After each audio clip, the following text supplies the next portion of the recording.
into the forgotten corners of the past. Tonight's story drifts back to a time when life was not easy, when every breath was a small victory against the wild world itself.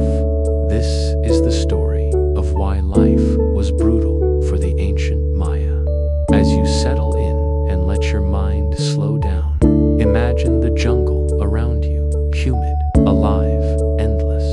The Maya civilization rose from this green ocean of leaves, a people who built temples that reached for the heavens and carved their histories in stone. Yet, behind their glory and precision, their calendars and art, there was a daily struggle for survival. Beneath the dense and shimmering canopy of the Central American jungle, where the air hung thick with the scent of rain-soaked earth, the Maya built their world with patience, devotion, and endurance. The forest was alive in every direction, roots tangled like serpents, shadows hiding the slow movements of jaguars, and the distant roar of howler monkeys echoing through the green labyrinth. In this humid heart of Mesoamerica, the Maya carved cities from limestone and raised temples toward the sky, their stairways catching the light of dawn. Yet behind that beauty, life was a constant negotiation between man and nature. The soil could feed them, but only for a season before exhaustion claimed it. Rains would come in violent bursts and then vanish for months, leaving fields cracked and brittle. Maize was their lifeblood, their sacred crop, and when it failed, hunger stalked their villages like a silent spirit. To understand the heavens, they studied the stars, crafted calendars that foretold the cycles of time, and believed that the gods who ruled those cycles demanded balance, offerings, rituals, and sometimes blood. Still, their lives were humble. Families rose before the first light, grinding maize on stone, weaving cloth, and whispering small prayers that the day would be kind. Each sound of the forest, each rustle, each call was a reminder of how fragile life could be. Even the greatest cities, like Tikal and Palenque, were swallowed again and again by the same jungle that had yielded to human hands. The forest was patient, reclaiming temples and palaces in silence, wrapping its roots around their stones until only whispers remained. But within that endless struggle, the Maya found meaning. They were astronomers and artists, mathematicians and mystics, reading the sky and shaping the earth with reverence. When dusk settled and the crickets began their nightly song, the glow of small fires shimmered across the darkness like fallen stars on the forest floor. Families gathered, eating simple meals, listening to stories of creation, of gods who shaped men from corn and breathed life into clay, of heroes who descended into darkness to bring back light. These stories gave them comfort and purpose, a quiet faith that even suffering was part of the divine order. Beneath the canopy of time, they endured, their hearts beating in rhythm with the breathing forest around them. Their legacy written not only in stone, but in the eternal whisper of leaves that still remember their name. Each morning in the Maya world began with the same soft light spilling over the horizon, filtering through mist and trees before touching the stone faces of temples that had waited all night in silence. The people would rise before the sun fully woke, before the first bird had finished its song. Smoke from cooking fires would curl upward through the still air, carrying the scent of maize and ash. For the Maya, the sun was not just a light in the sky, it was life itself, a god whose strength demanded both gratitude and fear. They called him Kinich Ahau, the radiant Lord, the one whose journey across the heavens marked the rhythm of time. Each day he rose to look down upon the people, watching their labor, testing their endurance beneath his burning gaze. The farmers bowed to him in the fields, their backs glistening with sweat as they tended to the sacred triad of maize, beans, and squash crops that were both gift and curse. The work was endless, clearing the land, planting, tending, harvesting, all under the weight of a heat that seemed to shimmer even in the shade. Yet to live was to work, and to work was to honor the gods. As the sun climbed higher, its light glared from the pale limestone of temples, so bright that even the air seemed to vibrate. The Maya had mastered the cycles of the seasons, charting the path of the sun with astonishing precision.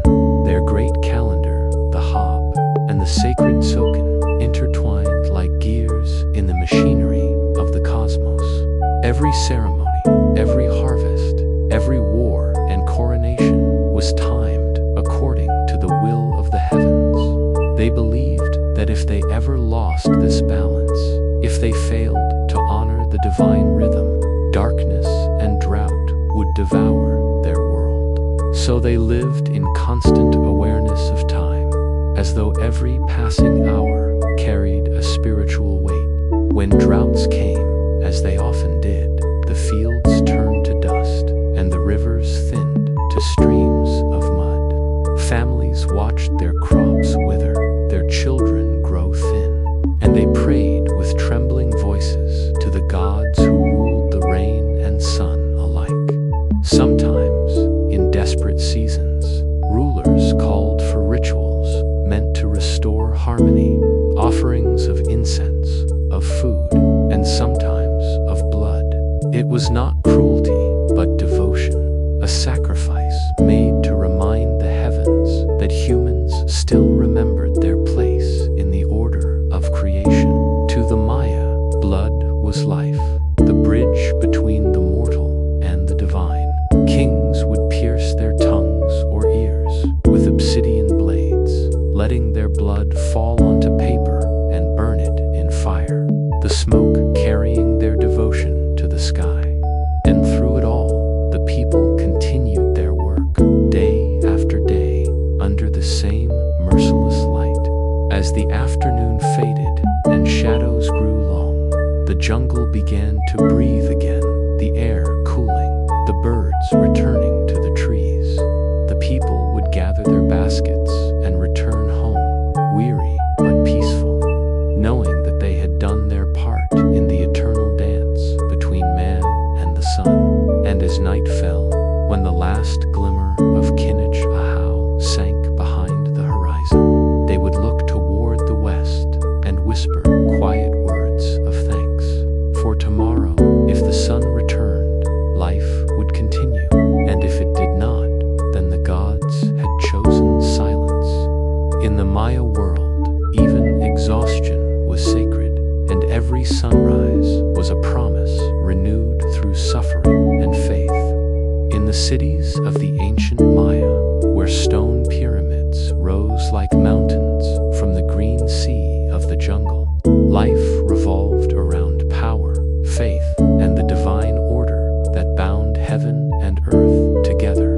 The Maya did not see their kings as ordinary men. They were the chosen ones, living bridges between the mortal and the divine, the vessels through which the gods spoke to the people. Their blood was sacred, their breath touched by the heavens, and every ceremony they led was believed to maintain the fragile balance of the cosmos. From the moment of dawn, when sunlight touched the tallest temple spires, the city would awaken to the sound of conch shells and drums, signals that another ritual was about to begin.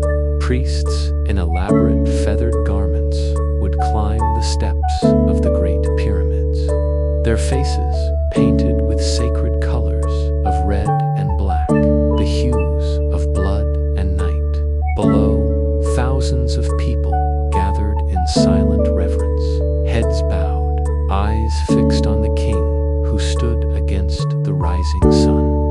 his hands he might hold a burning torch or a blade of obsidian, sharp enough to draw his own blood.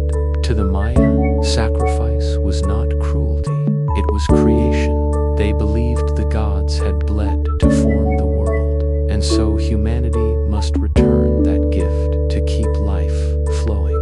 The king's pain became a prayer, his blood the ink that renewed the covenant between heaven and earth. Around him stood nobles and priests, their roles fixed by birth and tradition, each bound to the service of the divine.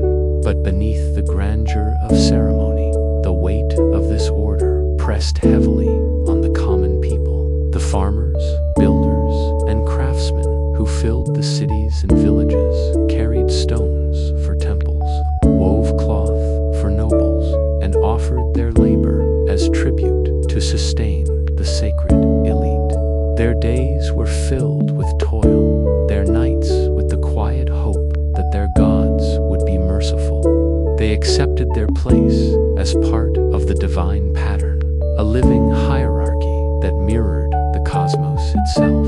The heavens had layers, the underworld had depths, and so too did society. Above all stood the divine ruler. Beneath him, the nobles and priests. Below them, the countless hands that built and fed the world. Yet the Maya were not merely subjects to their kings. They were participants in a grand cosmic ritual that defined existence itself. Every festival, every market day, every funeral and birth carried ritual meaning.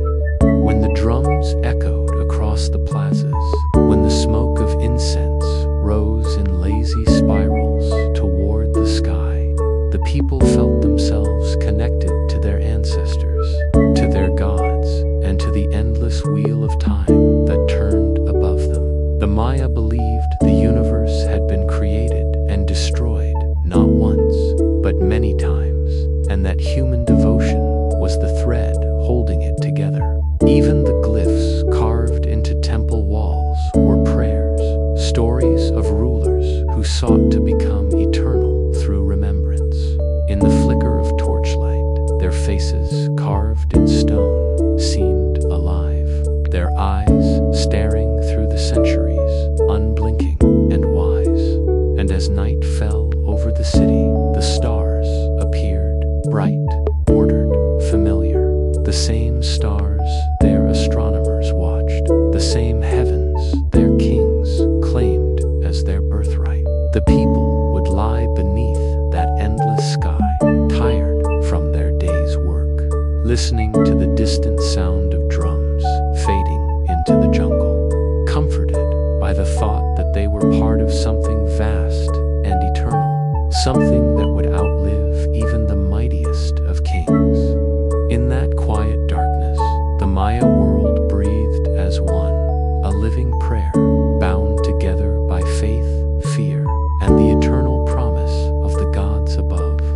Beneath the grand temples and shining plazas of the Maya cities lay a quieter world, the world of those whose hands carried the stones, whose sweat darkened the soil, whose backs bore the weight of an empire. The lives of the common Maya were lives of labor and faith intertwined. Days that began before sunrise and ended long after dusk. They built the temples whose names they would never know, carved the gods they would never touch, and grew the food that sustained the kings who ruled from above. Their houses were made of mud and thatch, clustered together in small communities around the edges of great cities, where smoke from cooking fires curled lazily into the morning air. The sound of stone being cut and maize being ground blended into a rhythm as steady as the beating of a heart, the heartbeat of a civilization. For every monument that rose toward the sky, there were countless lives hidden in its shadow. The builders labored under the sun, their hands raw and calloused, carrying heavy limestone blocks through narrow jungle paths, guided only by wooden rollers was slow, punishing work, but it was sacred.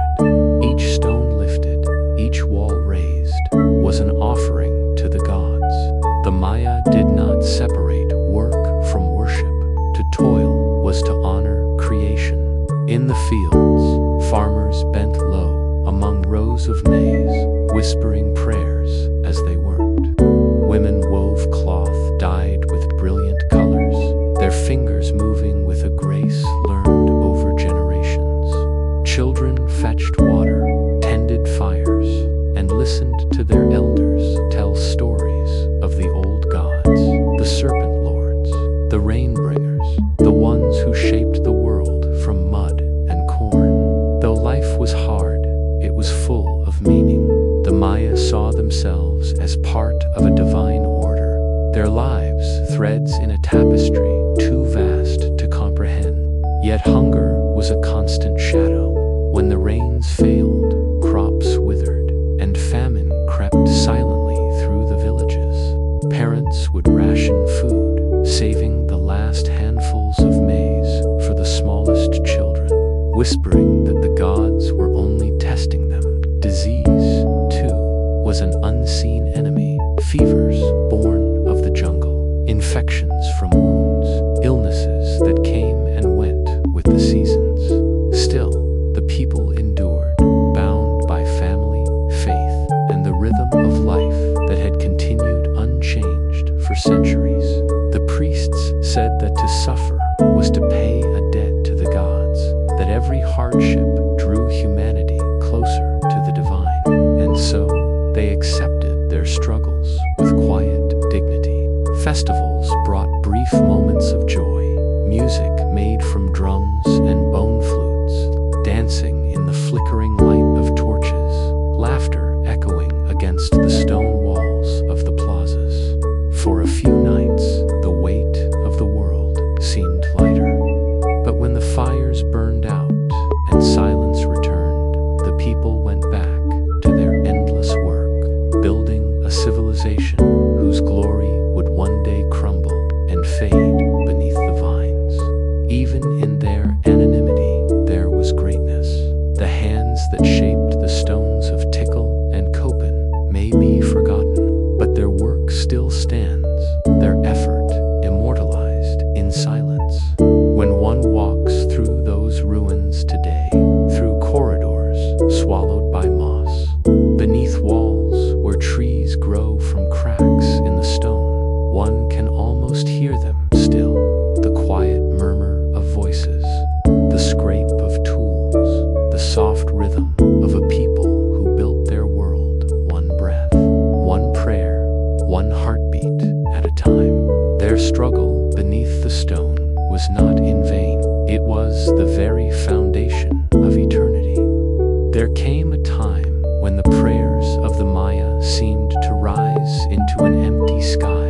The rains stopped coming, the rivers shrank into thin threads of mud, and the great fields of maize turned pale beneath the relentless sun. The people looked to their kings and priests for answers, but even the sacred fires that once danced with life now flickered weakly in the dry wind. The temples, once filled with the scent of burning copal and the sound of drums, became heavy with silence. This was the age when the gods fell quiet. The droughts came not for days, nor for seasons, but for generations. Forests that once sang with birds grew still, and the air filled with dust instead of mist.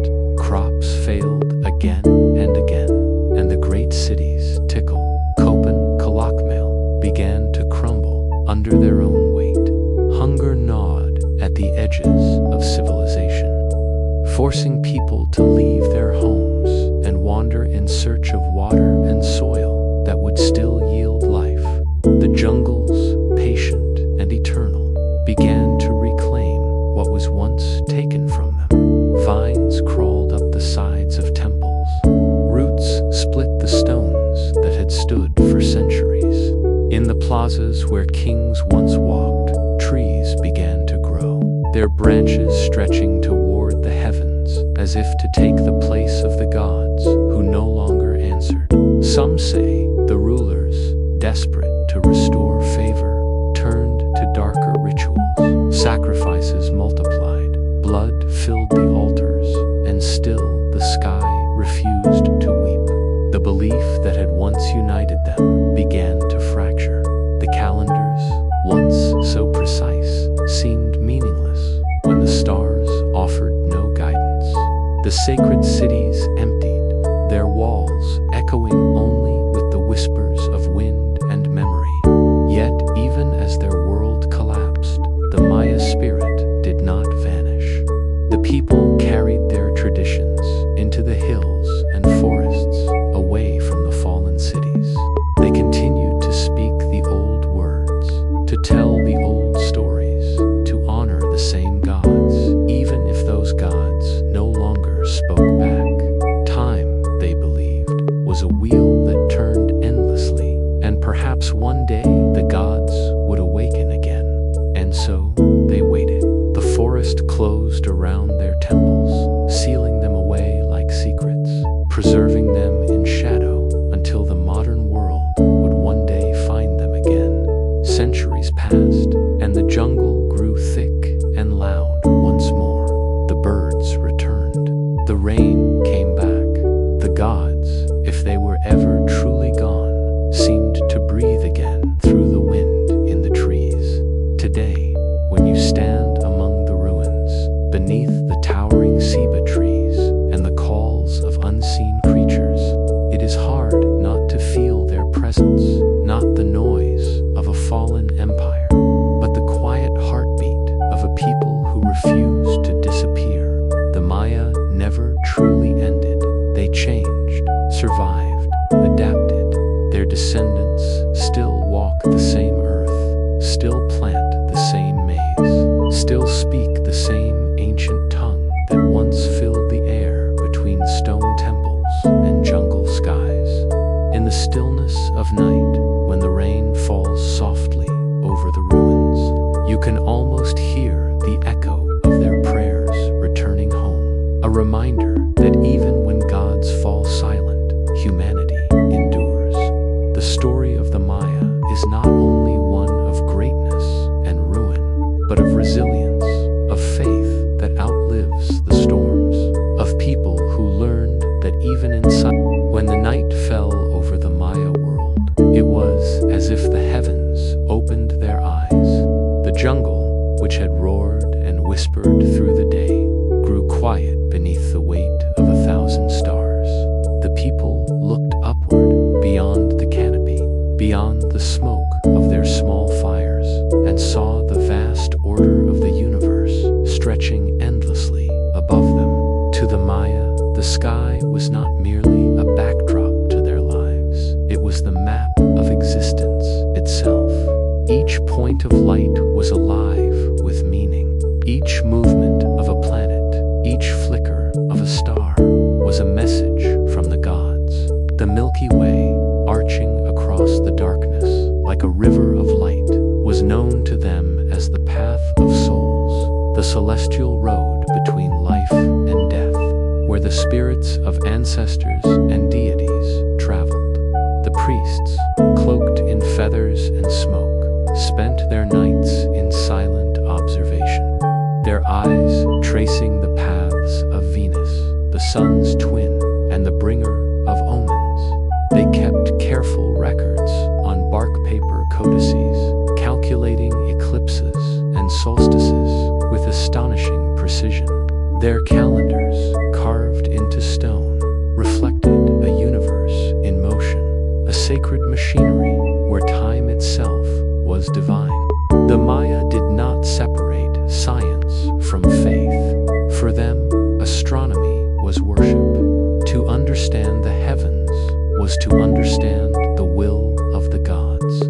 Every ceremony, every festival, every coronation of a king aligned with the stars above. When Venus appeared in the morning sky, warriors prepared for battle. When it vanished, they rested.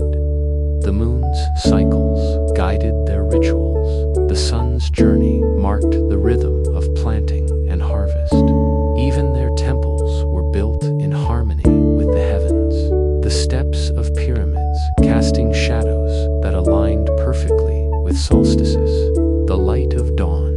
shining through doorways designed to capture a single moment of cosmic perfection. These were not coincidences, but prayers made stone. High atop their temples, priests burned incense that rose into the night like thin silver rivers, offering the scent of copal to the gods of the sky. The people below knelt in the plazas, faces lifted to the stars, feeling the invisible thread that connected them to the cosmos. They believed their ancestors watched from those distant lights, that the gods could read their hearts through the smoke and song that rose from the earth. It was a world where every breath and every shadow carried meaning. And yet, for all their knowledge, there remained mystery. The stars could guide, but they could also deceive. They could promise rain and deliver drought. The gods who lived among them were wise, but also demanding. Their silence sometimes more powerful than their presence. Still, the Maya did not turn away. They listened. They waited. In the quiet hours before dawn, when the jungle was still and only the crackle of fire broke the silence, the priests whispered to the heavens, asking for signs, for mercy, for understanding. Above them, the constellations moved as they always had, patient and eternal. For the Maya, the sky was not far away. It was a mirror reflecting the order of their own souls. To live was to move with the stars, to breathe with the universe, to accept that life and death were simply different moments in the same endless rhythm. And as the fires burned low and sleep came upon the villages, the stars continued their slow, graceful dance, shining for those who dreamed beneath them, whispering stories of gods, of time, and of forever. In the world of the Maya, the gods were everywhere, in the wind that stirred the leaves, in the fire that warmed the night, in the rain that fell upon the waiting earth. To live was to dwell among spirits, both kind and cruel, beings who shaped every part of existence and demanded respect in return. The Maya did not imagine a distant heaven where their deities rested. Their gods were near, their presence woven into every stone, every drop of water, every heartbeat. There was Itsamna, the great creator, who shaped the heavens and taught mankind the wisdom of writing and knowledge. There was Chak, the god of rain, whose acts of lightning split the sky and whose tears brought life to the thirsty soil. When the air grew heavy and clouds gathered over the jungle, the people would turn their faces upward and whisper his name, begging for his mercy. In the crack of thunder, they heard his voice. In the scent of wet earth, they felt his blessing. There was also Kukulkan, the feathered serpent, who descended from the sky as both storm and spirit, bringing renewal and destruction in equal measure. His image was carved into the stairways of temples, his stone body catching the light at equinox, as though he truly slithered down from the heavens to meet the people who worshipped him. The Maya believed the world was born not once, but many times, created and destroyed in cycles that mirrored the rise and fall of kingdoms, the coming and going of seasons, and the lives of men. Each new world was born from sacrifice, a divine exchange that tied blood and creation together. The gods had bled to form the sun and stars, and so humanity was bound to return that gift. Every offering of food, of incense, of song was a reminder of that sacred debt. But when the world grew silent, when the rains refused to come, or the stars shone strangely, the Maya believed the gods were displeased. In those moments, the priests would climb the temple steps, their faces painted with the colors of life and death, and light fires to call the gods back. Smoke rose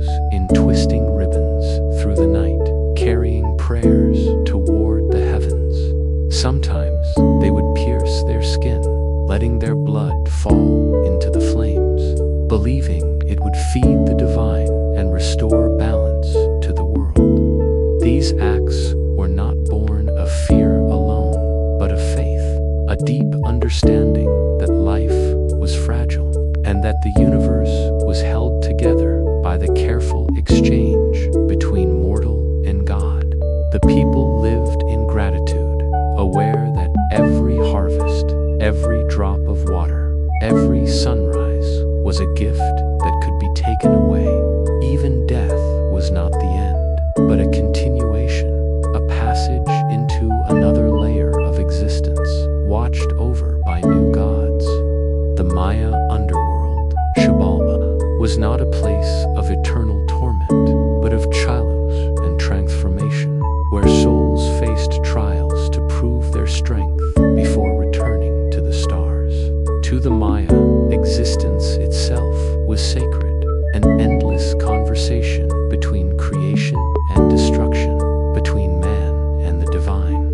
And as they stood beneath the rolling clouds, or beside fires that cracked and hissed, they did not see chaos. They saw life, vast and eternal, reflected in the rhythm of rain, the shimmer of firelight, and the whispering wind that carried the voices of their gods. The temples of the Maya rose from the heart of the jungle like mountains built by human hands, their stone faces carved with the stories of gods, kings, and time itself. To those who approached them, they were more than mere buildings. They were living beings, breathing symbols of the connection between earth and sky. Each temple was built with intention, aligned with the sun, the stars, and the cycles of the heavens. When the dawn broke over the canopy, light would fall across their steps in perfect precision, as if the gods themselves had drawn the plans. These moments of alignment were not accidents, but prayers made real. The shadow of the feathered serpent slithering down the pyramid at Chichen Itza during the equinox, the rays of the rising sun piercing through narrow doorways to touch sacred altars deep within the stone. The Maya believed the universe was made of layers, each connected by invisible pathways of spirit and energy, and the temples stood as bridges between them. Priests climbed their steps to speak to the gods, carrying offerings of food, jade, and incense, their chants echoing across the plazas below. From the top, the entire world seemed to stretch endlessly, jungle rolling to the horizon, rivers like ribbons of silver, and the distant call of birds blending with the sound of wind moving through the trees. It was said that from such heights, one could hear the voices of ancestors carried on the air. The common people gathered below during festivals, their faces lifted to watch the ceremonies unfold. Fires burned in clay bowls, musicians played drums and flutes, dancers moved in slow circles, wearing masks of jaguars, birds, and gods. The air shimmered with heat and devotion. These were moments when the boundary between the mortal and the divine grew thin, when the world seemed to breathe as one. Yet, within the same stone that caught the light, there were shadows, cool chambers hidden deep inside the pyramids, where few ever entered. There, in the silence of torchlight, priests performed the most secret rituals. The walls were painted with red and black, symbols of death and rebirth spiraling around them. Offerings were left in bowls of jade and obsidian, sometimes bones, sometimes jewels, each meant to maintain the fragile balance of the cosmos. The Maya understood that light could not exist without darkness, that every sunrise was born from the night. Their temples reflected this belief, grand above ground, mysterious below, filled with echoes of life and death intertwined. When the sun set, the pyramids glowed with the last touch before fading into silhouettes against the twilight. As night fell, the stars appeared once more above them, perfectly aligned with the structures below, as if the heavens were mirroring the cities of men. It was said that the gods looked down and saw their own reflection in these temples, the shining stairways of the sky meeting the sacred stones of the earth. Even now, centuries later, when the jungle has swallowed many of these cities, the alignment remains. The stars still rise where the Maya placed them, and the light still falls upon their temples as it did long ago. In the stillness of those ruins, one can feel the same quiet reverence, the heartbeat of a people who built not for a moment, but for eternity, capturing the dance of light and shadow in every stone they laid. Among the many gifts the Maya gave the world, none was more extraordinary than their mastery of time. To them, time was not a straight path, but a living circle, endless, repeating, breathing. They did not see the past as gone or the future as unknown. Both existed together, turning like gears in a great cosmic machine.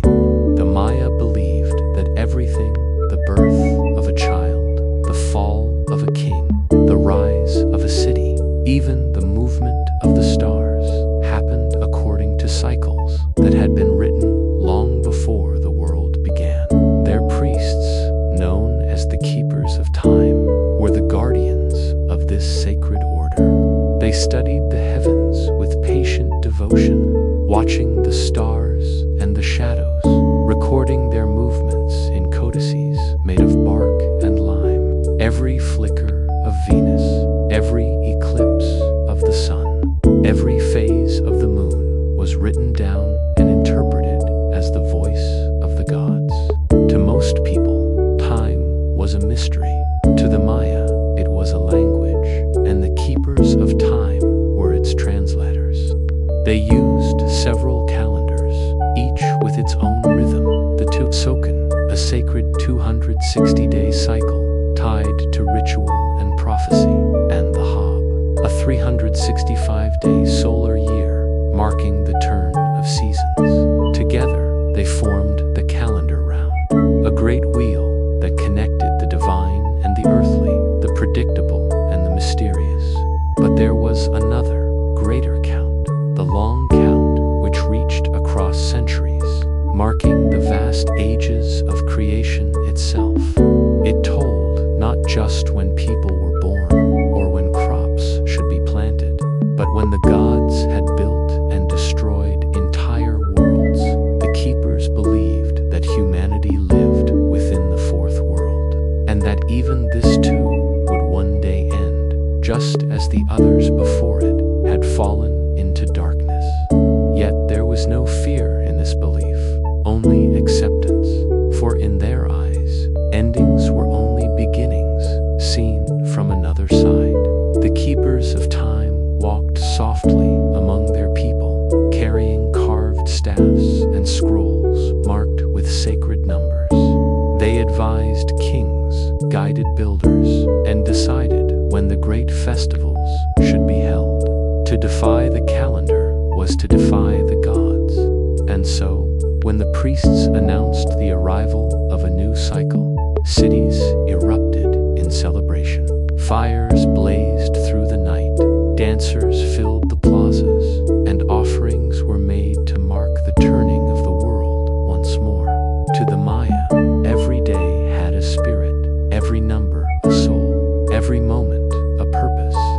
Time was alive, breathing alongside them, whispering in the rustle of leaves and the rhythm of drums. Even today, the descendants of the Maya still keep parts of that ancient count, still mark the sacred days with offerings of corn, flowers, and smoke. The great wheel continues to turn, as it always has, reminding those who listen that they are part of something far older and far greater than themselves. When you stand beneath the stars and think of time stretching endlessly behind and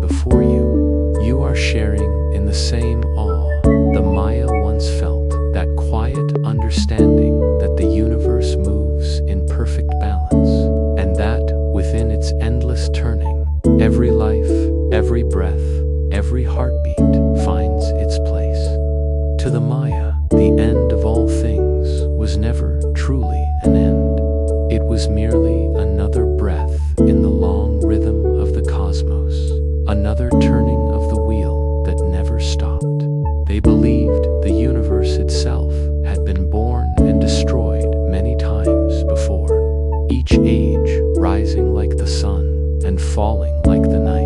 The gods created humanity from clay, from wood, and finally from maize, and each time the world was remade, refined, brought closer to balance. This understanding of endless renewal gave meaning to everything they did. The Maya did not fear the passing of days, the fall of kings, or the crumbling of their cities, for they knew that even ruin was sacred.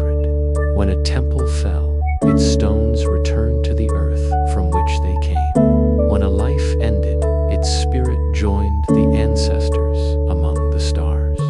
All things, they believed, would one day return, not as they were, but as something new. The eternal return was the heart of Maya philosophy, a promise written in the stars, carved in their calendars, and whispered in their prayers. The keepers of time taught that every great cycle, every katan, carried the echoes of those that came before. The same struggles, the same triumphs, the same lessons, all repeated in different forms, so that humanity could learn and evolve within the divine pattern. The Maya found comfort in this repetition. They saw beauty in impermanence, wisdom in decay, and hope in the endless continuity of life. During great ceremonies, when the old calendar ended and a new one began, the cities came alive with fire and sound. Thousands gathered in the plazas as priests lifted torches toward the heavens, declaring the dawn of a new era. The air shimmered with smoke and chanting. Drums beat like the pulse of the earth. It was both an ending and a beginning, the death of one world and the birth of another. In those moments, the Maya felt closest to the gods, standing at the edge of time itself. And when the fires finally burned low and silence returned, the people felt renewed, as though the world had been washed clean once again. Even as their civilization began to fade into the embrace of the jungle that belief endured. The temples may have fallen, the cities may have been lost to vines and shadows, but the cycle continued. The descendants of the Maya still live upon the same land, plant the same maize, and speak the same words that once filled the air of those ancient cities. Time, for them, has never stopped. The same sun rises over the same hills, the same stars cross the sky, and the same spirits watch over the world from above. The eternal return reminds us that no civilization truly vanishes, it transforms, leaving behind echoes for those who come after. When you walk through the ruins of Tikal or gaze at the serpent shadow of Chichen Itza, you are part of that same cycle, standing in the footprints of those who once watched the heavens with wonder. The stones may be silent, but their silence hums with memory of hands that built, hearts that prayed, and minds that understood that everything in existence, from stars to souls, is destined to return. And as the night stretches once more over the jungle, the stars above whisper their timeless truth. Nothing is ever lost, only changed, only reborn, again and again, forever. Beneath the golden sun and within the echoing plazas of the Maya cities stood rulers who claimed descent from the gods themselves. Their thrones, carved from stone and adorned with the faces of serpents, jaguars, and eagles, were more than seats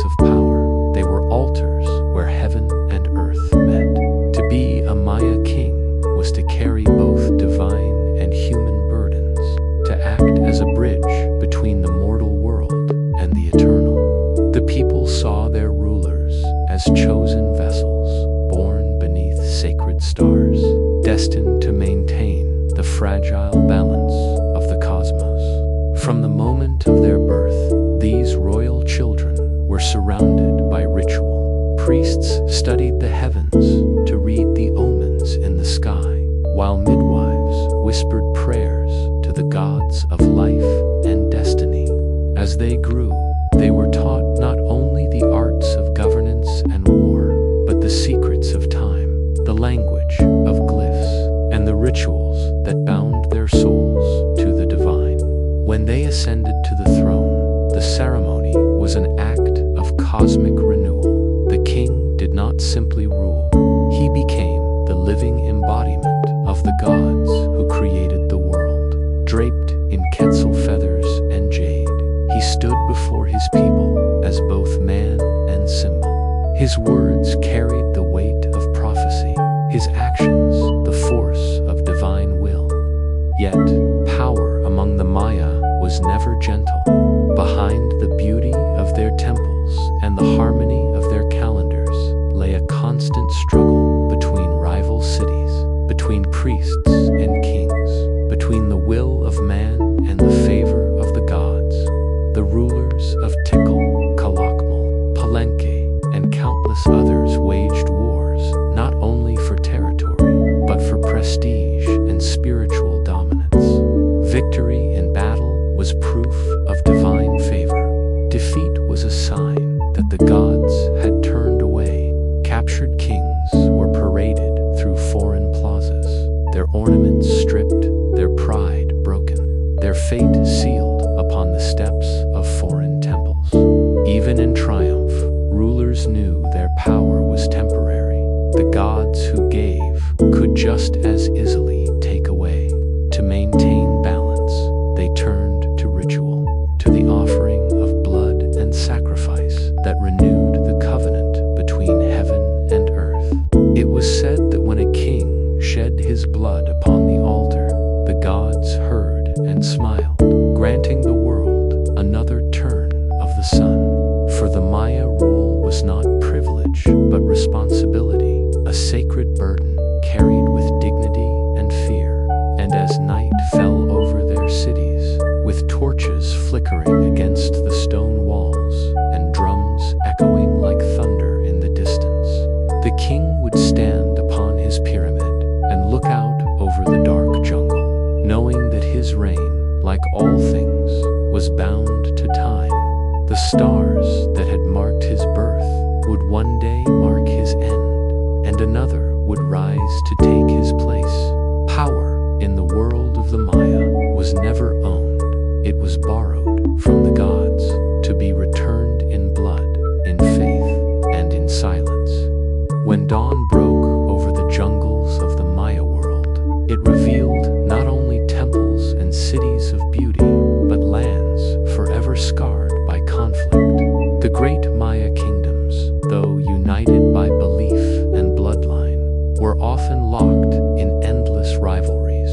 Wars fought not for conquest alone, but for honor, prestige, and the favor of the gods. Each city-state was like a shining jewel amid the green sea of the forest, independent and proud, ruled by kings who saw themselves as divine heirs of creation. And yet, beneath the grandeur of their plazas and pyramids, the drums of war beat ceaselessly. Battles were not fought in the shadows, but beneath the blazing sun, witnessed by the heavens themselves. Warriors adorned their bodies with paint, feathers, and obsidian blades, transforming themselves into living symbols of jaguars, eagles, and serpents. They marched through the jungle with chants that echoed like thunder, their steps heavy upon the earth that had seen countless wars before. But the Maya concept of battle was unlike that of distant empires. To kill was not the only goal. To capture was far more sacred. A captured enemy, especially one of noble blood, was a living offering, a soul worthy of the gods. When two armies clash was fierce and fast, obsidian blades flashing in the sunlight, the air filled with shouts, the thrum of drums, and the sharp whistle of arrows. Dust and sweat mixed with the scent of burning copal as the warriors fought, not merely for victory, but for cosmic balance. When the battle ended, silence fell heavy. The victors carried their captives back to the city, parading them through the streets to prove the might of their gods. The festivals that followed were filled with both celebration and sorrow. The people rejoiced, drums beat deep into the night, and fires burned bright upon the temples. But for the captives, it was the beginning of a sacred journey. They were treated not as prisoners, but as messengers to the divine, chosen to cross the boundary between worlds. Their blood would renew the bond between the heavens and the earth, ensuring rain, fertility, and peace. To the Maya, this was not cruelty, but cosmic duty. The balance of creation depended on it. And so, as the priests prepared the altars and the torches flickered in the wind, the rulers prayed that the gods would once again look kindly upon their people. From the terraces above, the king watched, his heart heavy with the weight of both victory and sacrifice. He knew that the strength of his city rested not only in his armies, but in the harmony he maintained between blood and belief. As the sun set, its red light spilling across the stone walls, the jungle seemed to hold its breath. The cries of parrots faded, and the world fell still, as though waiting for the gods to answer. In those moments, the Maya understood that every war was not just a struggle between men, but a reflection of the eternal struggle that shaped the universe: life against death, order against chaos, light against darkness. And when night finally fell, the stars returned to their place above the silent cities, shining down upon the victors and the fallen alike, indifferent and eternal. Their cold light washing the jungle in peace once more. In the Maya world, blood was more than life. It was the bridge between the mortal and the divine, the sacred thread that tied humanity to the gods. Every drop carried meaning, every offering maintained the fragile harmony that held the cosmos together. To the Maya, creation itself was born of sacrifice. The gods had given their own essence to form the sun, the moon, and the beating hearts of men. In return, humanity owed them the same gift. The ritual of blood was therefore not a symbol of cruelty, but of communion, a conversation between heaven and earth, spoken in the oldest language known to existence. In the soft glow of torchlight, within the shadowed courtyards of temples, priests and nobles gathered to perform this most solemn duty. Incense rose in twisting ribbons, filling the air with the sweet scent of copal.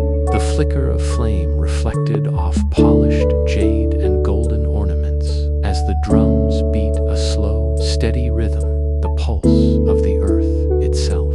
The ruler, draped in feathers and carved jewelry, would take his place at the center of the ceremony, his expression calm, his movements deliberate. Using thorns of stingray spine or obsidian blades sharpened to glass, he would pierce his flesh, often the tongue, the ears, or the palm, allowing the blood to fall upon strips of bark paper. These offerings were then burned, the smoke rising into the night sky as a direct message to the gods. The people below watched in silence, their faith deep and unwavering. They believed that through this act, the boundaries of the worlds thinned, and the voices of the gods could once again be heard. Sometimes, the queen too would join in, her own offering joining that of her husband, symbolizing symbolizing unity between male and female, between the sun and the moon. The priests would chant in ancient tongues, their words echoing through the stone corridors and out into the jungle beyond. The ritual of blood was not an act of despair, but of renewal. Through pain came power. Through sacrifice came creation. It reminded the people that life was fleeting, that everything they loved existed only because of the balance between giving and taking. And when greater favor was needed for rain, for victory, for the survival of the kingdom, the rituals grew grander. Captured warriors, seen as honored messengers, were offered to the gods in ceremonies that filled the plazas with smoke and sound. Though modern eyes see only the darkness of these acts, the Maya saw light in them, the promise that the world would continue, that crops would grow, that the sun would rise again. As the final chants faded and the fires burned low, the people bowed their heads in prayer, the air thick with incense and silence. Above, the stars shimmered faintly through the drifting smoke, as if watching in solemn approval. To the Maya, blood was not death. It was life returned to its source. And as dawn approached, painting the temples in gold, the people felt a deep peace settle over them. The gods had been fed, the balance restored, and for another day, the world would turn in harmony with the heavens. In the shimmering heat of the Maya world, kings were never seen simply as men.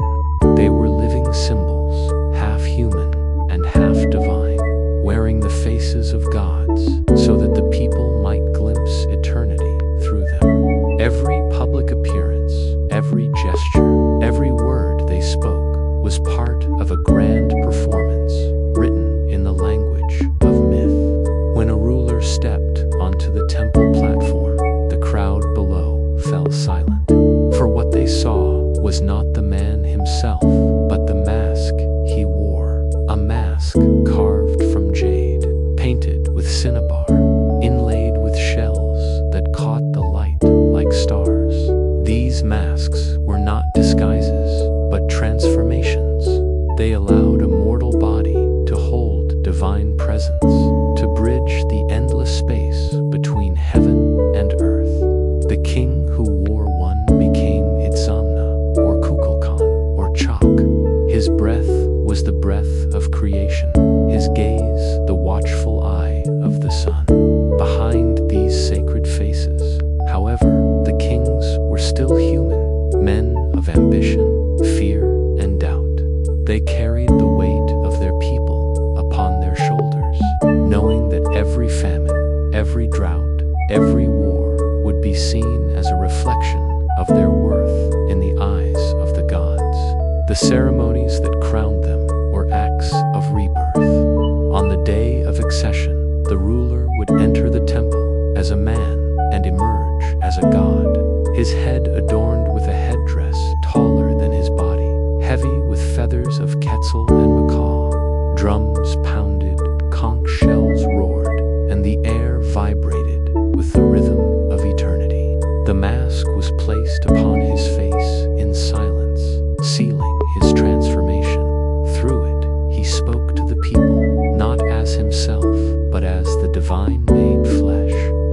Yet, when the crowds dispersed and the torches dimmed, the king would remove the mask and stare into the still water of a jade basin. Seeing both his reflection and the god's face mingled together.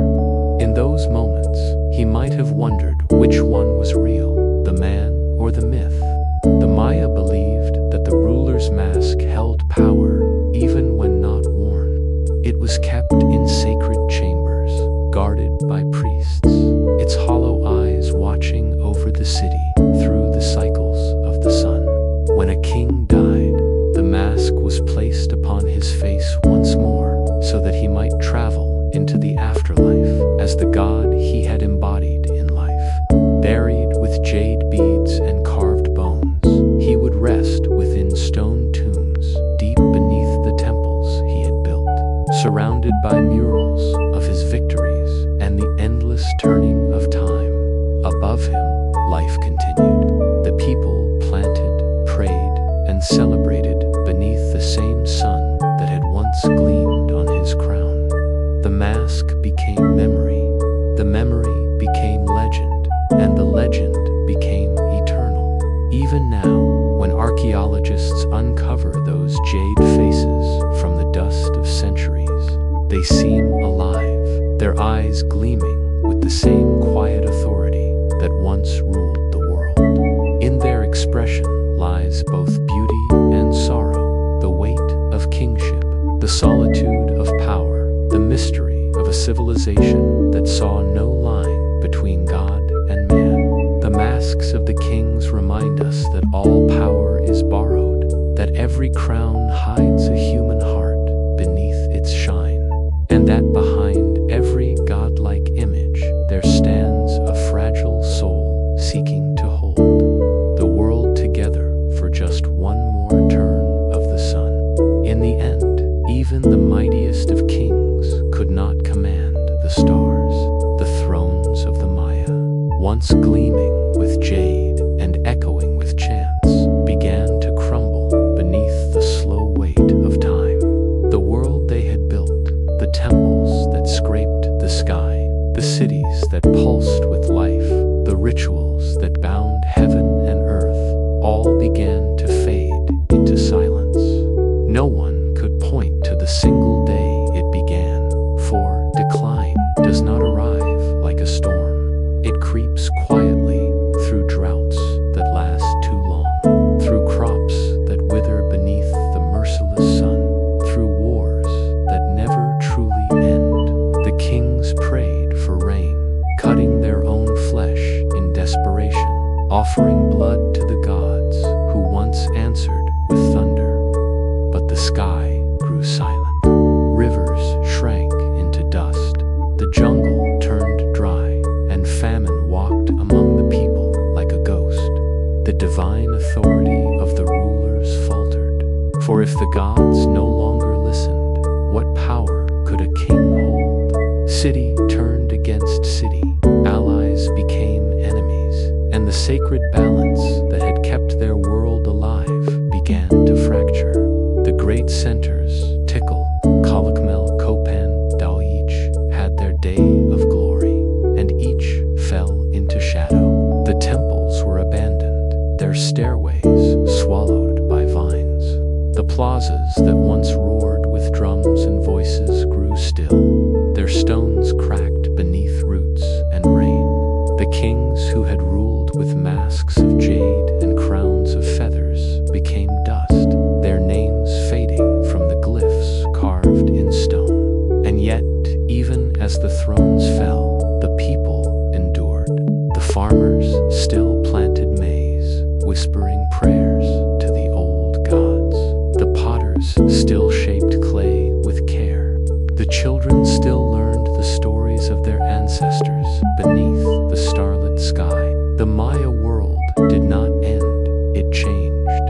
The kings lost their crowns, but their blood flowed on through generations. Their traditions carried quietly in the hearts of those who refused to forget. In time, the jungle claimed what was left. Trees grew tall over the temples, roots coiled around the broken altars, and the songs of birds replaced the cries of warriors. The gods returned to silence, perhaps weary of the noise of men. Centuries later, when explorers stumbled through the dense green and found the ruins, they could scarcely imagine that these overgrown stones had once held an empire of such brilliance and faith. They found carvings of kings whose names no one could read, masks whose eyes seemed to follow, and temples that pointed still to the stars. The fall of the Maya was not a single moment, but a slow fading, a candle burning low, leaving behind the scent of smoke and memory. Power, like the jungle, always reclaims itself, and perhaps that is is the lesson the Maya left behind, that no throne lasts forever, that even gods must sleep, and that the earth, in its patience, outlives every empire. As the night settles once more over the ruins and the wind whispers through the trees, it is easy to imagine the distant echo of drums, the faint flicker of torchlight, the murmur of prayers carried by the breeze. The kings are gone, but the spirit of their world lingers, not in power or glory, but in the quiet rhythm of time, the eternal heartbeat of the earth that remembers them still. Before kings and wars, before temples rose to touch the clouds, the Maya believed there was only silence, a vast, endless darkness waiting for creation. From this silence, the gods shaped the world, not with thunder or fire, but with thought and patience. They molded the mountains, called forth the waters, and scattered the stars like seeds across the sky. But something was missing, a being who could speak the names of the gods, who could offer gratitude, who could remember. Their first attempts failed. From clay, they shaped figures that crumbled with the rain. From wood, they carved bodies that walked but felt nothing, their hollow eyes staring blankly into the world. And so, the gods destroyed them, sweeping them away in a great flood. Then, in a moment of divine inspiration, they turned to maize, the sacred plant that gave life to all. They ground its kernels, mixed them with water, and formed flesh from dough, breath from steam, spirit from sunlight, and thus humanity was born. The Maya called themselves the people of corn, for within each person flowed the same essence that fed the world. Maize was more than food, it was identity, ancestry, and destiny. Every field planted was an echo of creation itself. Every harvest a renewal of the covenant between man and God. From the moment a seed touched the soil, rituals began. Priests offered prayers, families burned incense, and the farmers watched the horizon, reading the sky like scripture. The cycle of maize mirrored the cycle of life, birth, growth, death, and rebirth. The stalk rose toward the heavens, golden and strong, just as the soul sought wisdom. When it fell, it returned to the earth, feeding the next generation. The Maya calendar, too, revolved around these rhythms, mapping not only the movement of stars, but the turning of the seasons and the flow of time itself. To live was to move in harmony with maize. In the cool mornings, farmers walked barefoot through the dew, whispering thanks to the earth beneath them. In the evenings, the scent of roasted corn filled the air, mingling with the smoke of hearth fires and the sound of distant drums. Even in their myths, maize linked the worlds. The gods who created it lived in the underworld, and each grain carried a spark of the divine. To eat was not a simple act of survival, but a sacred communion, a reminder that every meal was a gift from the gods who had given their own essence to form humanity. And so, when the Maya looked at a kernel of corn, they did not see a crop, they saw themselves. The yellow grain was their skin, the white their bones, the red their blood, and the black their dreams.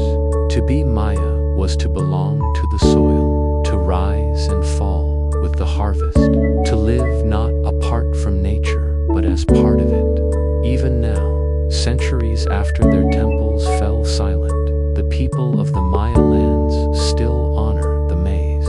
They plant it with reverence, tell stories beneath the stars, and whisper prayers that have not changed in 1,000 years. The gods may be quiet, but their gift endures, growing again and again with the dawn,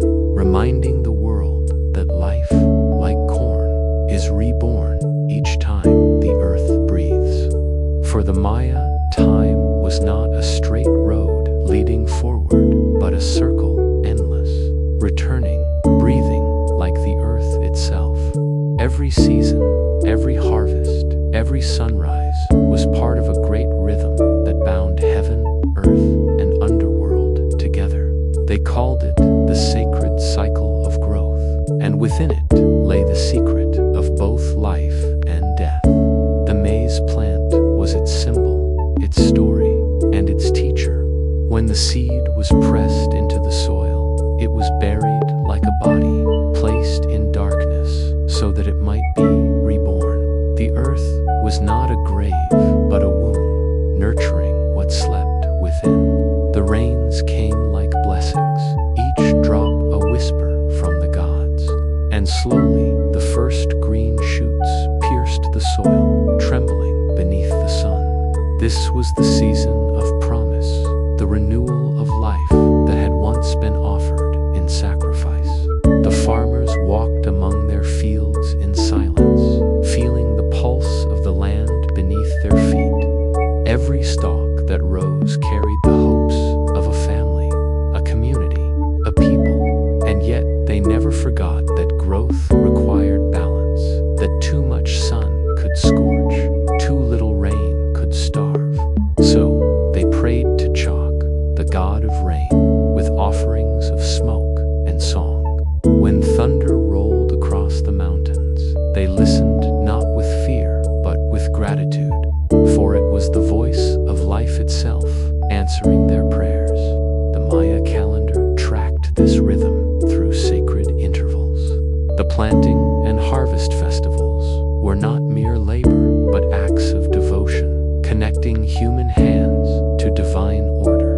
During the festivals, music filled the air, flutes, drums, and conch shells blending with laughter and chant. Women ground corn on stone matatas, shaping it into tortillas and tamales that carried the essence of the gods into the body. The smell of roasting maize rose like incense, a holy fragrance of nourishment and memory. Children learned that each kernel they ate was a gift returned, a small echo of creation renewed. The sacred cycle was also reflected in their temples and art on the walls. They painted scenes of maize gods rising from the underworld, their bodies wrapped in leaves and jewels, their faces serene and eternal. In these images, death was never an ending, only a turning, a descent before another rise. The Maya understood what many civilizations forgot, that to live in harmony with the world, one must move as it moves, change as it changes. They built their lives around patience, faith, and rhythm. They did not fight the seasons. They listened to them. And when the harvest came, it was celebrated not as triumph, but as gratitude. The fields turned golden, the air filled with the hum of life, and under the soft glow of twilight, families gathered to give thanks. The maize was ground, cooked, and shared, and the people sang softly as night fell. In those moments, surrounded by the warmth of firelight and the scent of earth, they felt the presence of their ancestors, those who had planted before them, those who would be remembered in turn. The sacred cycle of growth was more than agriculture. It was philosophy. It reminded them that everything, joy and sorrow, birth and death, beginning and ending, existed in the same eternal circle. To live was to understand that no season lasted forever, and yet every season returned.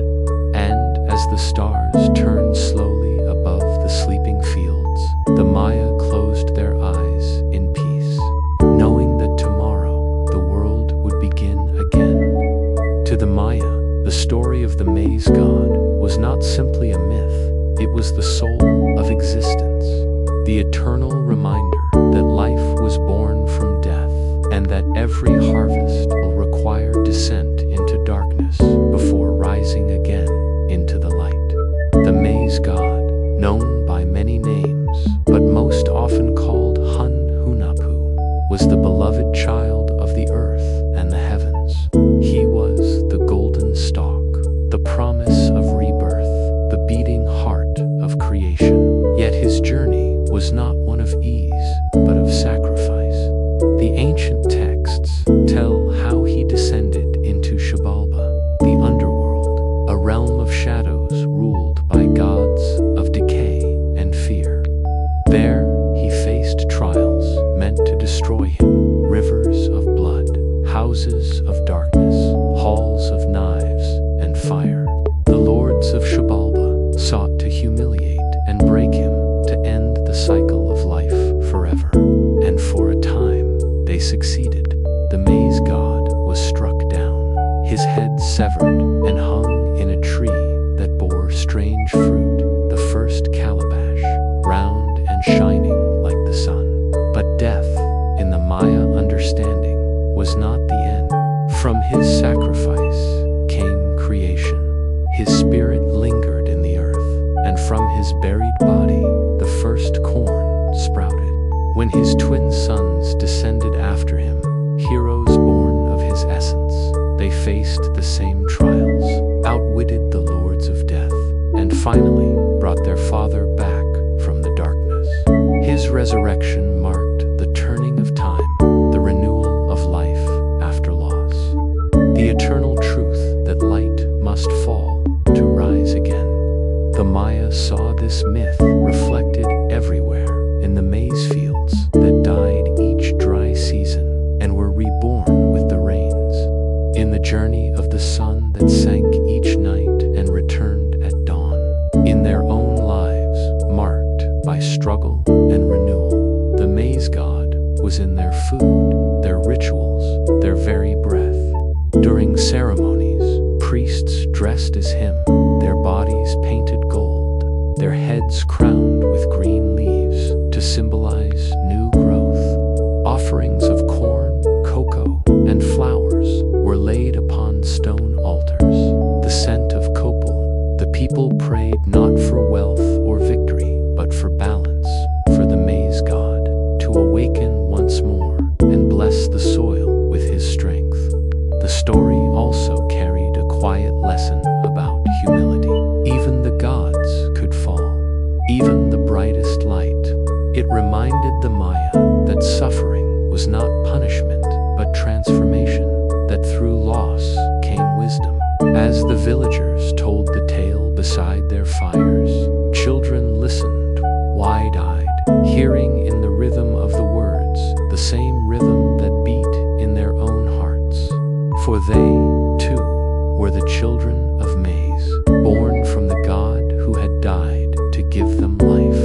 And when the rains came, soaking the earth and calling the seeds to wake, the people felt the maize god stir beneath their feet. He rose again with each new dawn, his green arms stretching toward the sky, his golden head shining in the sun. The myth lived on, not as memory, but as truth. To plant was to honor him, to eat was to remember him, to live was to continue his journey through the endless circle of birth, death, and rebirth. In the hush of twilight, when the last light faded and the frogs began to sing, the Maya whispered prayers of gratitude for the maize god, for the underworld, and for the endless cycle that bound them all together in the gentle hands of time. When the season of harvest finally arrived, the Maya world awoke in celebration. The long months of labor, the prayers whispered to the rain, the careful tending of the fields, all came together in one grand moment of gratitude, known as the feasts of life and renewal. The air was thick with the scent of roasted maize and copal smoke, a perfume that mingled with the laughter of children and the soft beating of drums. The villagers gathered beneath the open sky, their faces painted in bright colors, their garments woven in patterns of sun and corn. At the center of the plaza, altars were raised, adorned with fresh flowers, cacao, and the first golden ears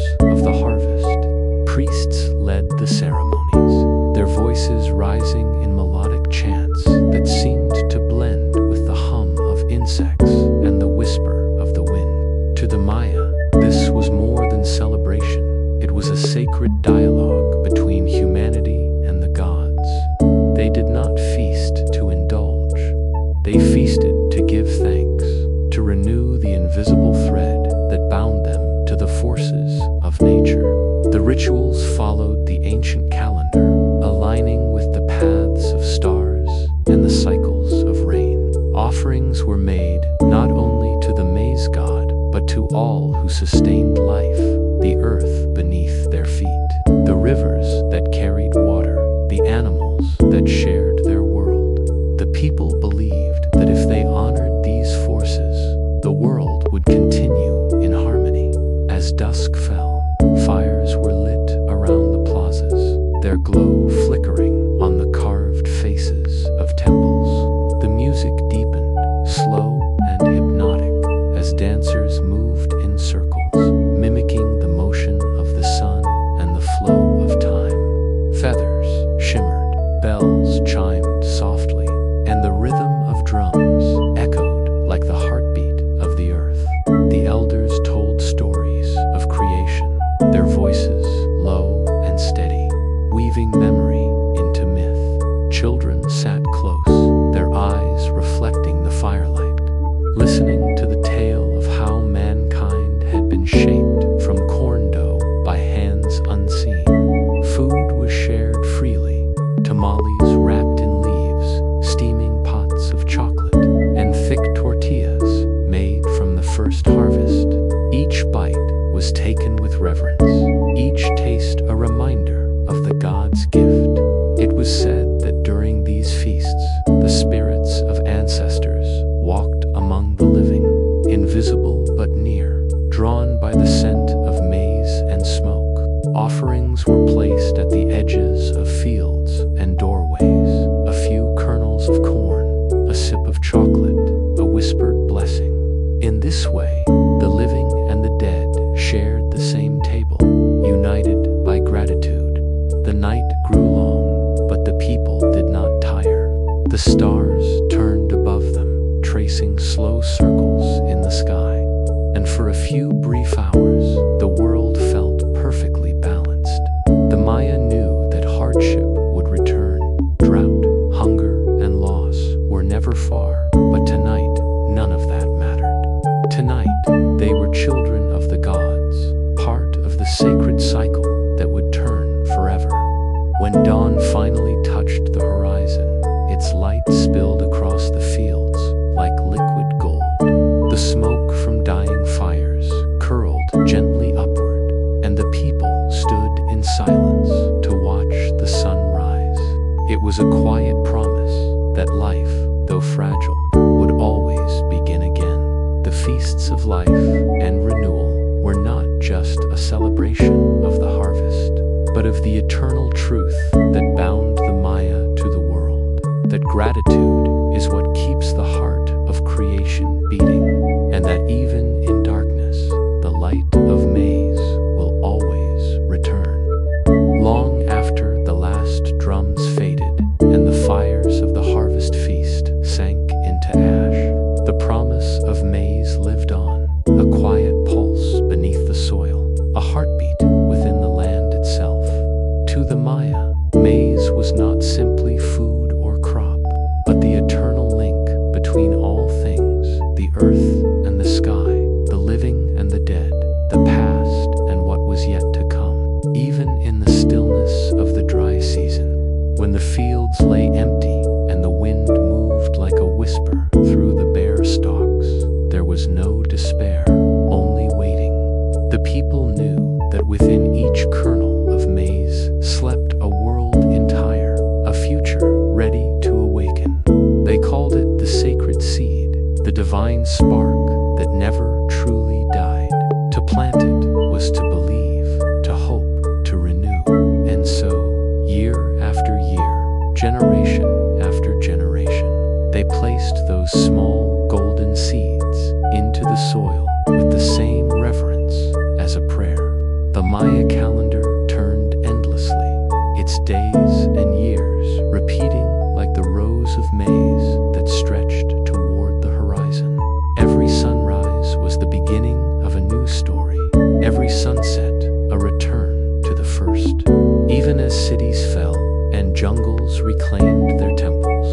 spirit of maize. It lived in the humble fields, tended by hands that had never forgotten the old songs. In the laughter of children playing among the stalks, in the women who ground corn at dawn, their rhythmic movements echoing the heartbeat of time. The eternal promise of maize was not just that it would feed the body, but that it would remember the soul. In every grain rested the memory of creation, the gods who had shaped humanity from its dough, the ancestors who had kept it alive, the countless lives sustained by its golden light. It bound the Maya to the universe in a way few other beliefs could, tangible, cyclical, eternal. When the rains fell, they saw the maize god returning.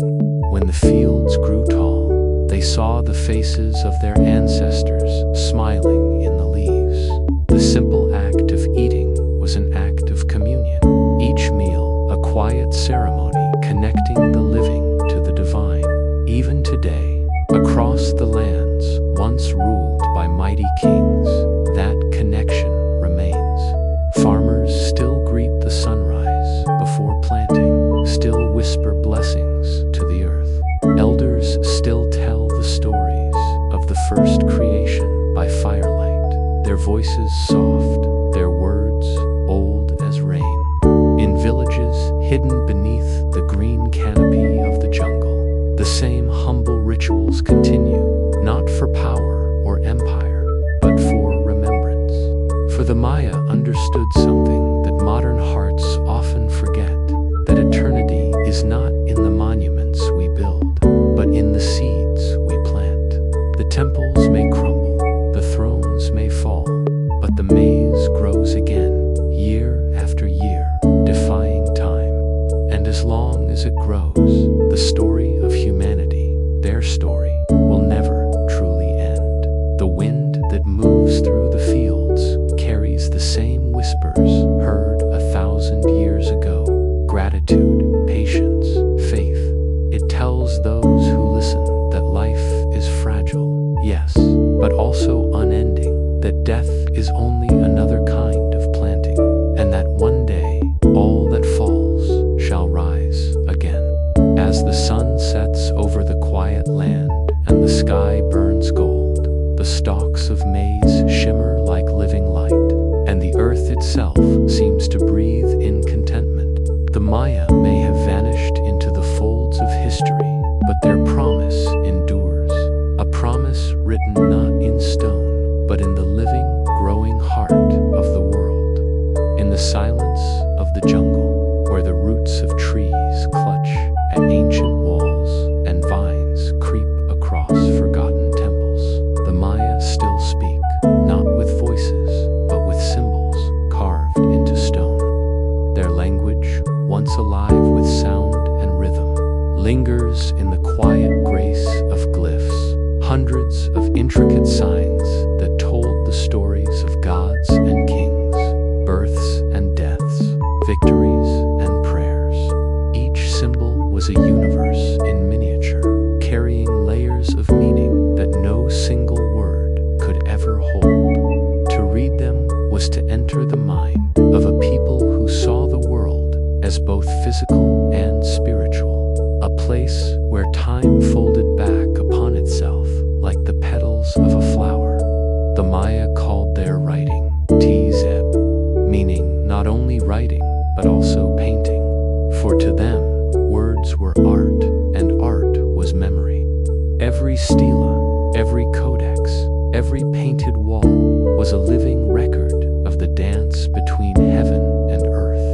On the great stone monuments that still rise from the forest floor, one can trace the stories of dynasties long gone, kings ascending their thrones beneath the gaze of the gods, queens performing sacred bloodletting rituals, priests marking the passage of time in celestial cycles.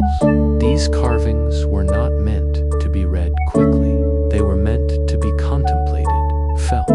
The lines curve and spiral like vines, each glyph connecting to another, a living web of meaning that stretched across centuries. Even their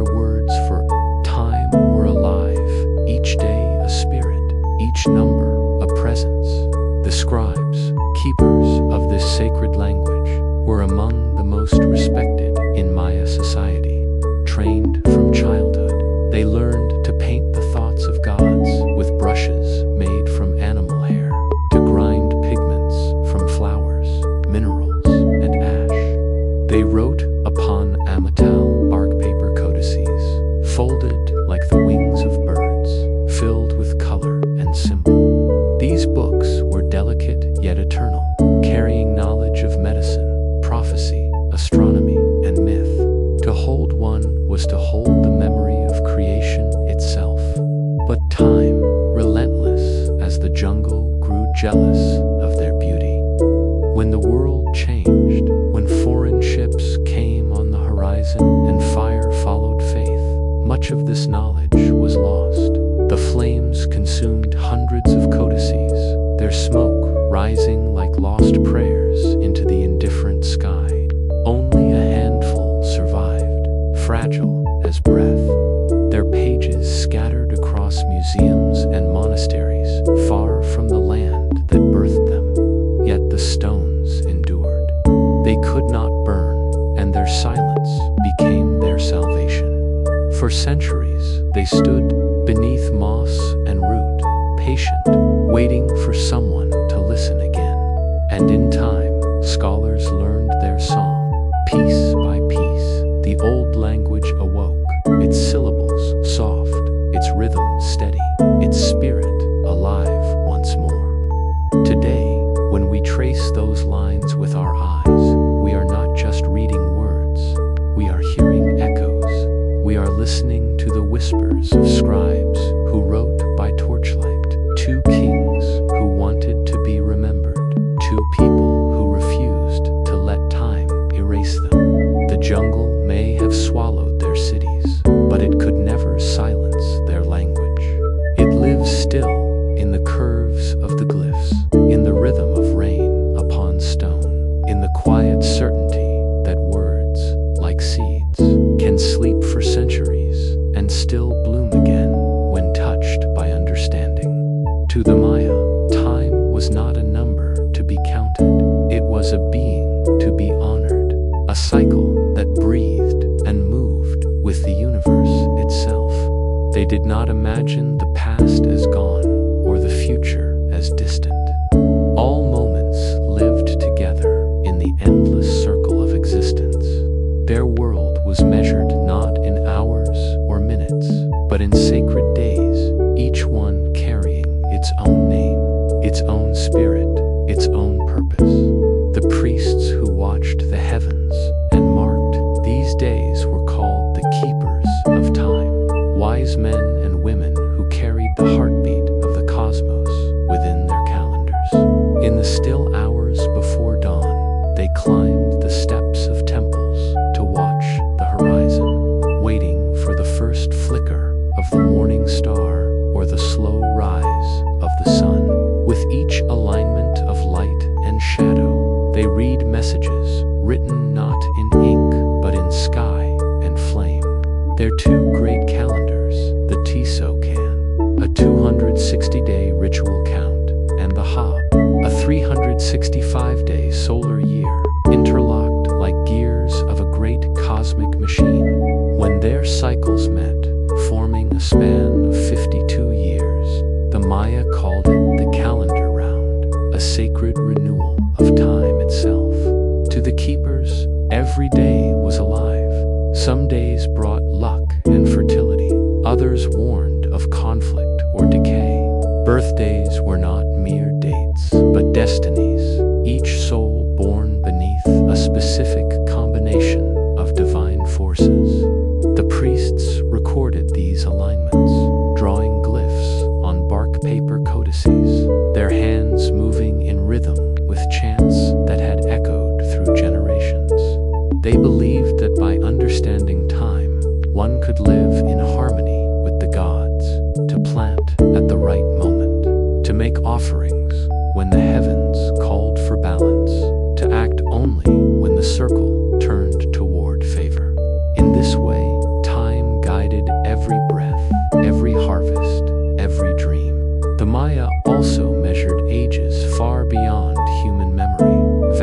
cycles they called backtans, each lasting over 394 years. Their calendar did not begin with the birth of man, but with the creation of the world itself, an age of gods and fire.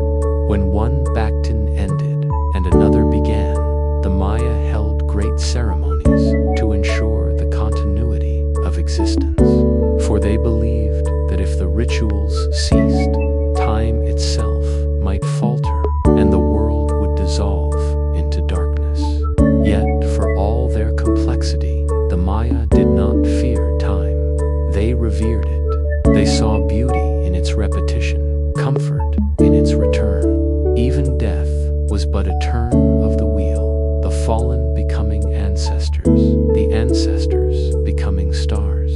Modern minds once thought their calendar predicted an ending in the year 2012. But to the Maya, it was never an ending, it was renewal, the same eternal promise that guided their lives and their faith. When we look upon their glyphs today, carved deep into stone, we find not doomsday prophecies, but hymns of balance, harmony, and patience.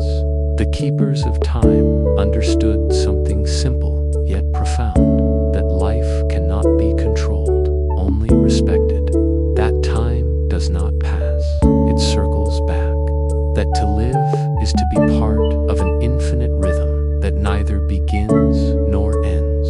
As the night gives way to dawn and the stars fade one by one, the temples of the Maya still catch the first golden light in the same way they did 1,000 years ago. Their shadows mark the solstice just as before, silent proof that the keepers of time did not vanish. They simply taught us how to listen to eternity. Long before telescopes or machines, the Maya watched the heavens with eyes sharpened by devotion and wonder. To them, the night sky was not empty space, but a sacred scroll, alive with movement and meaning. The stars were gods, the planets their messengers, and the slow dance of constellations, a cosmic language that told the story of creation itself. The Maya did not simply gaze at the sky for beauty. They read it as one might read a book, recording every motion of Venus, Jupiter, and the moon with astonishing precision. High atop their stone temples, some aligned perfectly with the solstices and equinoxes, they built observatories open to the wind and stars.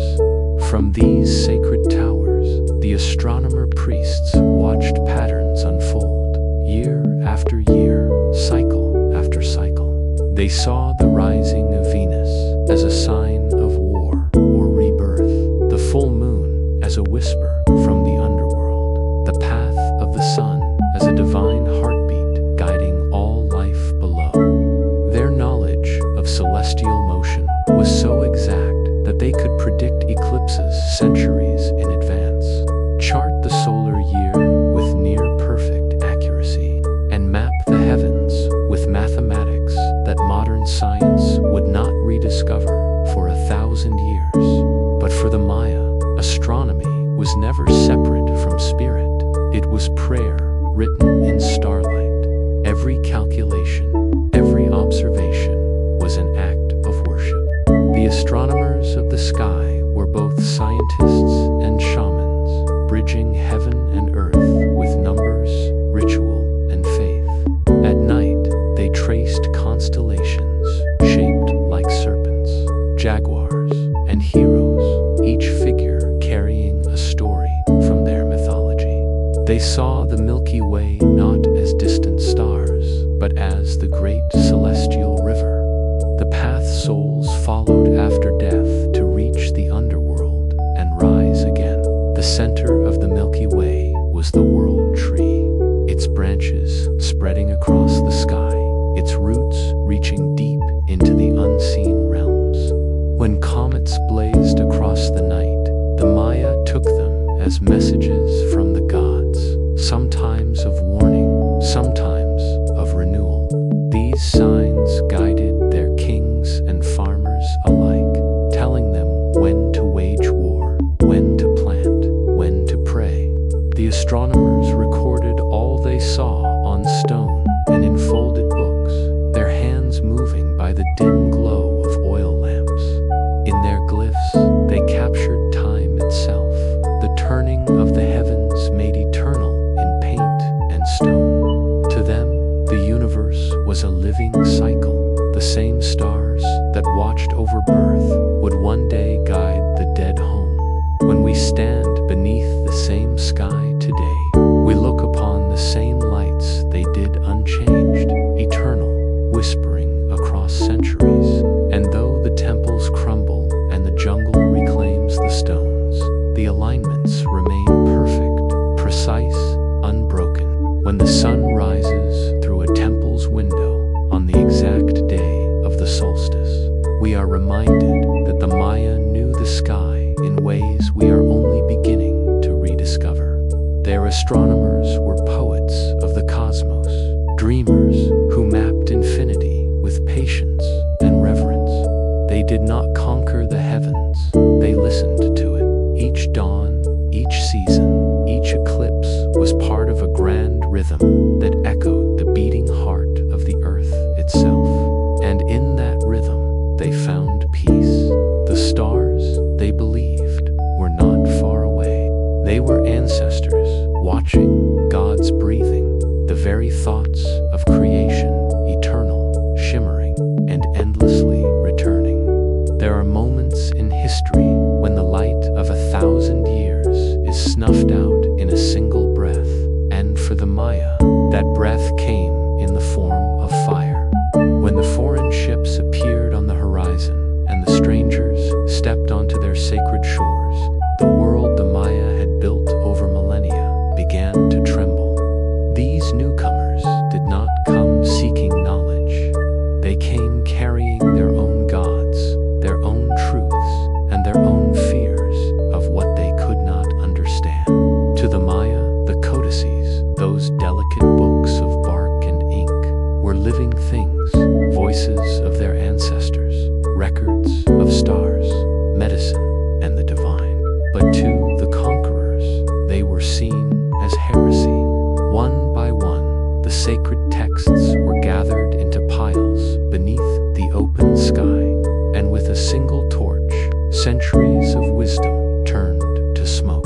The priests who once guarded these books could only watch in silence as their gods, their stories, and their science curled into ash and drifted away on the wind. The fire crackled like laughter, cruel and final, as symbols that had survived storms and time vanished in moments.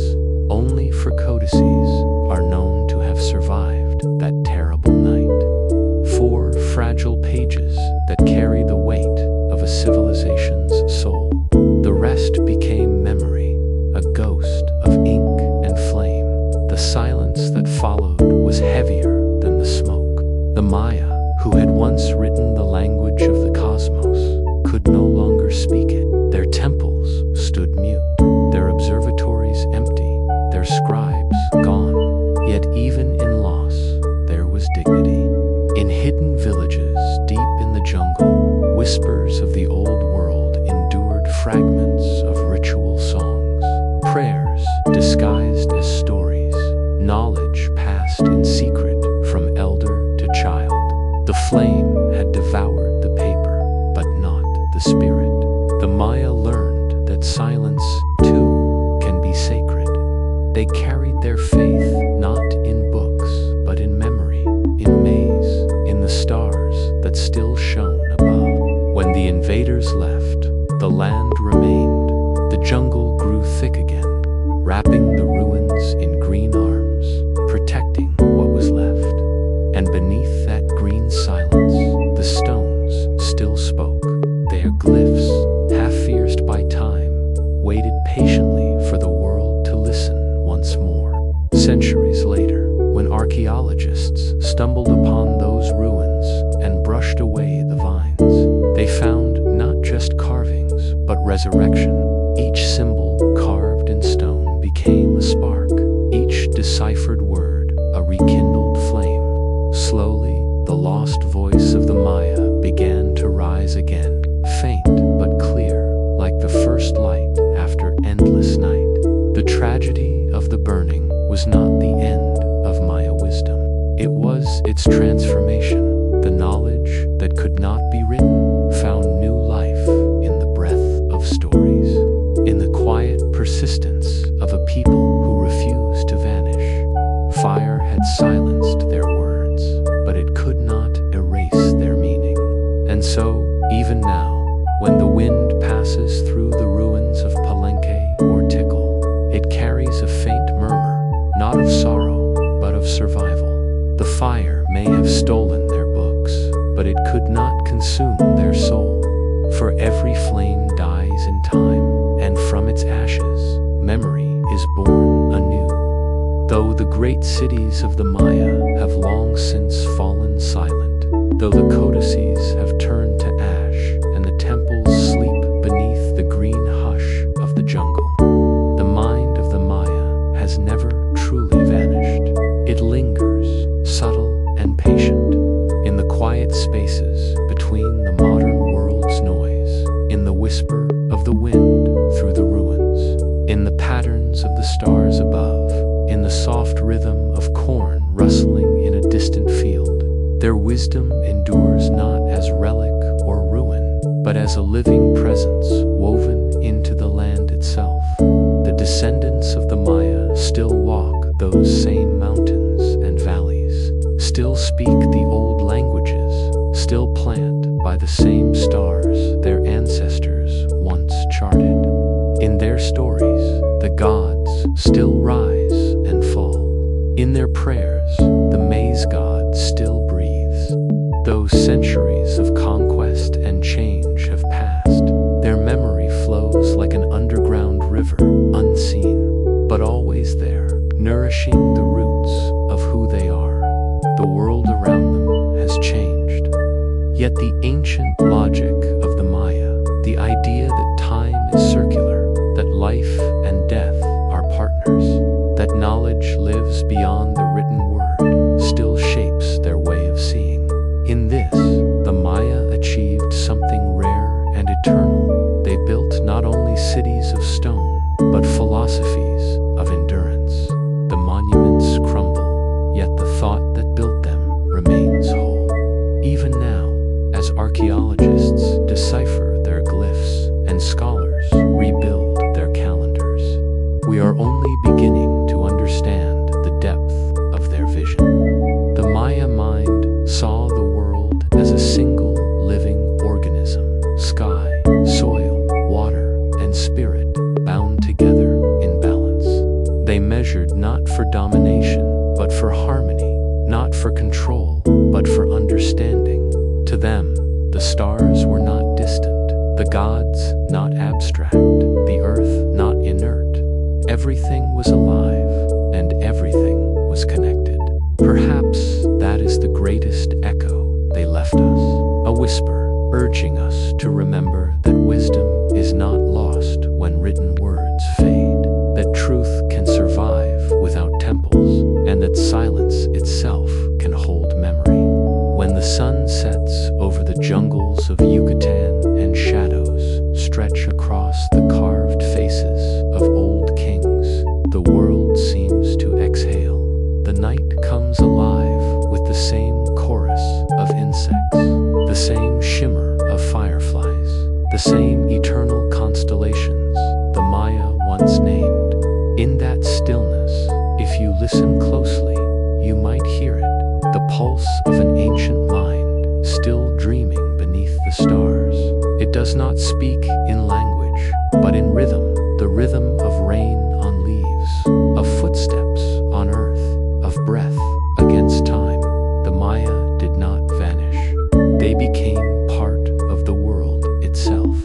Their thoughts live in the soil, their stories in the wind, their wisdom in the patient turning of the seasons, and perhaps in the quiet moments before sleep, when you close your eyes and drift into the vastness of your own thoughts, you touch something of that same eternity, the calm life is a circle, that all things end only to begin again, and that the voices of the past still whisper softly